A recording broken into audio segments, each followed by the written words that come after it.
High বন্ধুরা, welcome to it and repeat. কেমন আছো সবাই? আশা করি সবাই খুব ভালো আছো। আর আজকে মহালয়া, শুভ মহালয়া সবাইকে। সবাই খুব খুব মজা করো পুজোতে। আর আজকে আমার রেসিপি হলো লেমন চিকেন। আজকে তোমাদের লেমন চিকেন বানিয়ে দেখাবো। আজকে মহালয়ার দিন আজকে ইচ্ছা ছিল না, মোটামুটি কালকের রান্না সব আছে, তার জন্য ভেবেছিলাম আজকে করব না। তা ওদিকে ননদের ছেলে আসবে ফোন করেছে, তার ছেলে, তার জন্য ওর বাবা আজকে বাড়িতে নেই। ওর বাবা জামাইয়ের সাথে গেছে একটু, জামাইদের পুরনো বাড়িতে, মানে জামাইদের আগে যেখানে বাড়ি ছিল সেখানে গেছে। আর তার জন্য ছেলে একটু চিকেন নিয়ে আসলো, এনে বললো মা লেমন চিকেন করো। তা ভাবলাম চলো তোমাদের সাথেও শেয়ার করি। তাহলে চলো, পুরো রেসিপিটা কিন্তু দেখো, অবশ্যই ভালো লাগবে। চলো শুরু করি। দেখো, প্রথমে আমি দুটো পাতিলেবু নিয়ে নিয়েছি। আর কিছু কিছু পাতিলেবু দেখবে একদম শক্ত হয়, তাতে রস চিপতে না খুব মানে একদম রস বেরোয় না। তার জন্য না এইভাবে খুব জোর দিয়ে একটুখানি ডলে নেবে, দেখবে একদম নরম হয়ে যায়। দেখো কত স্মুথলি একদম রসটা বেরিয়ে যাচ্ছে। তবে রস খুব একটা বেশি বেরোয়নি। তা লেবুগুলো খুব একটা ভালো না, জানো তো। আসলে ওর বাবা আনেনি তো, ছেলে এনেছে। ও তত বাজার টাজার করে না, অত জিনিস চেনেও না। তাই জন্য যাই হোক, এই লেবু দিয়ে কাজ চালাতে হবে। অনেকগুলো লেবু নিয়ে এসছে ছেলে, তবে লেবুগুলো বুঝে আনতে পারেনি, এই হলো ব্যাপার। তাই একটা বোলের মধ্যে নিয়ে নিলাম চিকেনটাকে ভালো করে ধুয়ে জলটাকে ঝরিয়ে নিয়েছি আগে। তারপরে এখানে দিয়ে দিলাম নুন। আর এখানে নুনটা দেওয়ার পরে এই যে লেবুর রসটাকে দিয়ে দিলাম। আরও একটু রস দিলে ভালো হতো, জানো তো। তবে লেবুর রস আমি আরও পরে ব্যবহার করব। তা এটা দিয়ে একটু ম্যারিনেট করে রাখবো প্রায় 1 ঘন্টা মতন। নুন আর লেবুর রসটাকে দিয়ে মেখে রাখছি। তারপরে চলো একটা গুঁড়ো মশলা বানাতে হবে, সেটা আগে বানিয়ে নিই। তা এখানে দেখো, আমি ফ্রাই প্যানের মধ্যে বেশ খানিকটা গোলমরিচ দিয়ে দিলাম, গোটা গোলমরিচ। আর হাফ চামচি মতন গোটা ধনে, আর হাফ চামচি মতন দিয়ে দিলাম গোটা জিরে। এটাকে একটু ড্রাই রোস্ট করে নেব। তা একটুখানি যখন দেখবে একটু সুন্দর একটা স্মেল বেরিয়েছে, তখনই কিন্তু এটা নামিয়ে গুঁড়ো করে নিতে হবে। খুব বেশি কিন্তু ভাজা করলে ভালো লাগবে না, হালকা হালকা ভাজা করবে। যখন দেখবে একটু হালকা হালকা গন্ধ ছাড়ছে, তখনই কিন্তু এটা নামিয়ে নেবে। তারপরে দেখো একটা মিক্সিং জারে নিয়ে এটাকে আমি একটুখানি গুঁড়ো করে নেব। তা দেখো, এই যে এইভাবে গুঁড়োটা করে নিয়েছি, একদম দরদরা টাইপের থাকবে, পুরো মিহিন কিন্তু করবে না, এরকম দরদরা থাকবে মশলাটা। তারপরে আরও একটা মিক্সিং জার নিয়ে নিলাম, তার মধ্যে আদা, রসুন আর কাঁচা লঙ্কা আমি পেস্ট করে নিলাম। তা একটু দইও বার করে নিচ্ছি। তা এই লেমন চিকেনে না একদম মশলাটা একদমই কম যায়, খুব কম মশলা দিয়েই কিন্তু লেমন চিকেনটা বানাতে হয়। আর খুব খেতেও বেশ ভালো লাগে, আর একটু হেলদিও আছে, বেশ মশলাটাও একদম কম যায়। আর এই লেমন চিকেনটা রুমালি রুটি বা পরোটার সাথে খাবে, দারুণ লাগে। আর এমনি প্লেন রাইস বা প্লেন জিরে রাইসের সাথে খেতে পারো, কিংবা হালকা একটু পোলাও করলে তার সাথেও খেতে পারো, তাতেও কিন্তু বেশ ভালো লাগে। তা দেখো, দইটা একটা গ্লাসে নিয়ে নিলাম। তা এইভাবে একটু ফেটিয়ে নিচ্ছি, তাতে খুব সুন্দর ফেটানো হয়ে যায়। আসলে কি বলো তো, এটা তো ওই প্যাকেটের দই, একটু মিক্সিতে দিয়ে ঘুরিয়ে যদি ফেটিয়ে নিই, তাহলে কি হয় বলো তো, একদম পাতলা টাইপের জল জলে হয়ে যায়। তার জন্য এইভাবে একটু ফেটিয়ে নিলাম। এইভাবে গ্লাসে বা কিংবা একটা বাটির মধ্যে নিয়েও ফেটিয়ে নিতে পারো। আর দেখো কতটা জল বেরিয়ে গেছে, নিচে দেখতে পাচ্ছ চিকেন থেকে কতটা জল বেরিয়েছে। তা এই চিকেন থেকে জলটা আমি একটুখানি এইভাবে চিপে চিপে 1 ফোঁটা 2 ফোঁটা করে রস বেরোবে, সেটা আমি ফেলে তারপরে আরও একটা গামলার মধ্যে চিকেনটাকে দেখো নিয়ে নিচ্ছি।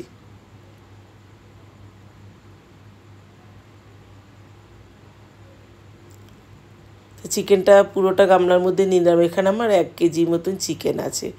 আর দেখো, এখানে আদা, রসুন আর কাঁচা লঙ্কা যে পেস্ট করে রেখেছি, সেটা পুরোটাই দিয়ে দিলাম। তারপরে এই যে দইটা দেবো, দেখো দইটা কত সুন্দর ফ্যাটানো হয়েছে। এইভাবে কিন্তু খুব সহজে আর খুব ভালোভাবে দই ফ্যাটানো হয়, যেহেতু আমি এই প্যাকেটের দই দিয়ে করছি তো তার জন্য। তোমরা যদি মিষ্টির দোকান থেকে দইটা আনো, ওটা আবার বেশ ভালো হয়, ঘন হয় তো, ওটা একটু মিক্সিতে দিয়ে করলেও খুব সুন্দর হয়। তারপরে আরও একটা পাতিলেবু নিয়ে নিলাম। দেখো পাতিলেবু ছিলকাটা একবার মানে একটু একটু করে ঘষে ছিলকাটাকে নিয়ে নিচ্ছি। গন্ধরাজ লেবু দিলেও ভালো হতো, তবে লেমন চিকেনে পাতিলেবুটাই যায়, আর গন্ধরাজ লেবুটা দিলে ওটা আবার গন্ধরাজ চিকেন হয়ে যায়, তাই না? তা এই দইটাকে দিয়ে নুনটা আর এখন দিলাম না, আগে তো অনেকটা নুন দিয়েছি চিকেনে, তার জন্য নুন এখন দিলাম না, পরে লাগলে আবার দেবো। তাই এটা ম্যারিনেট করে এটাকেও আবার প্রায় আধ ঘন্টা থেকে পৌনে 1 ঘন্টা মতন ম্যারিনেট করে রেখেছি। তাই যতক্ষণ ম্যারিনেট করেছি এই ম্যারিনেটেই কিন্তু চিকেনটা আমার অনেকটা কুক হয়ে গেছে। তারপরে ফ্রাই প্যানে দিয়ে দিলাম সাদা তেল, আর 2টো তেজপাতা দিয়েছি, 2টো শুকনো লঙ্কা আমি ফোড়নে দিলাম। তারপরে ওই যে মশলাটা আমি বানিয়ে রেখেছি সেই মশলা 2 চামচি আমি এই তেলের ওপরেই দিয়ে দিলাম, একটু নাড়াচাড়া করে তারপরে ওই ম্যারিনেট করা চিকেনটাকে দিয়ে দেবো। তা দেখো চিকেনটাকে পুরোটাই দিয়ে দিচ্ছি, একদমই মানে পুরো দইটা মানে যতটা মশলা আছে সব কিছুই একদম দিয়ে দিলাম ফ্রাই প্যানটার মধ্যে। এটাকে খুব ভালো করে নাড়াচাড়া দিয়ে, আর গ্যাসটা কিন্তু একদম মিডিয়ামে রাখতে হবে, একদম হাই ফ্লেমে দেবে না, মিডিয়ামে রাখবে, কেননা আমি অন্য কোনো তো জল ব্যবহার করব না, চিকেন থেকে যেই জলটুকু বেরাবে সেই জল দিয়ে কিন্তু পুরো রান্নাটা হবে। তা দেখো ঢাকনা চাপা দিয়ে রেখেছিলাম, দেখো কতটা জল বেরিয়ে গেছে। তাই এই জলটাতেই পুরো চিকেনটা সেদ্ধ হয়ে যাবে। তা একটু নুনটাকে আমি দেখে নিলাম, তা নুন আমার আর লাগবে না, একটু সামান্য যদি লাগে আবারও পরে আরেকবার চেক করব, তারপরে নুনটা লাগলে দেব, তবে নুন আর আমার লাগেনি।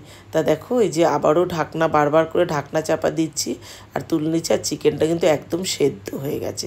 তারপরে এই যে মশলাটাকে দিয়ে দিলাম, ওই যে গোলমরিচ জিরে ধনেটাকে ভেজে রেখেছিলাম, তারপরেই এখানে দেখো লেবুর পাতা, আর এটা এমনি অন্য একটা মানে কাগজি লেবু গাছের পাতা, তা ছিল পাশে আমাদের একটা গাছ আছে, সেই গাছ থেকে নিয়ে এসেছি। তা লেবুর পাতা দিয়ে দিলাম আর কাঁচা লঙ্কা চিড়ে কিছুটা দিয়ে দিলাম। এবার আমার কিন্তু চিকেনটা হয়ে এসছে, একদমই রান্না কমপ্লিট হয়ে এসছে। এবার এটাকে আরও একটু নাড়াচাড়া দিয়ে আর একবার ঢাকা দিয়ে রাখবো।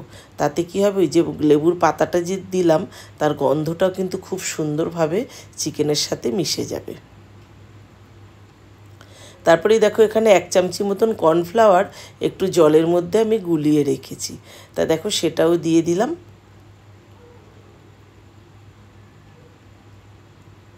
সেটা দিয়ে দিলাম এই জন্যই, তাতে একটু থিকনেসটা ভালো হবে। আর তারপরে আমি একটুখানি লেবুর রসও কিন্তু এর মধ্যে, আরও একটা লেবুর রস এর মধ্যে কিন্তু অ্যাড করেছিলাম। তা দেখো রান্নাটা কমপ্লিট হয়ে গেল। তা এই যে কিছুটা লেবু স্লাইস করেও দিয়ে দিয়েছি, দারুণ টেস্টি হয়, এইভাবে বানিয়ে দেখো বন্ধুরা, ভীষণ সুন্দর হয় কিন্তু লেমন চিকেন খেতে, একদম রেস্টুরেন্ট স্টাইলে কিন্তু বানিয়েছি। এইভাবে তোমরা পুরো রেসিপিটা ফলো করে এইভাবে বানিও বাড়িতে, দারুণ লাগবে। তাহলে রেসিপিটা কেমন লাগলো তোমাদের অবশ্যই জানিও, যদি ভালো লাগে প্লিজ লাইক শেয়ার করে দিও, চ্যানেলটাকে অবশ্যই সাবস্ক্রাইব করে দিও। তাহলে চলো আজ আসি, সবাই ভালো থেকো, সুস্থ থেকো, সাবধানে থেকো, আবার আসবো এরকম।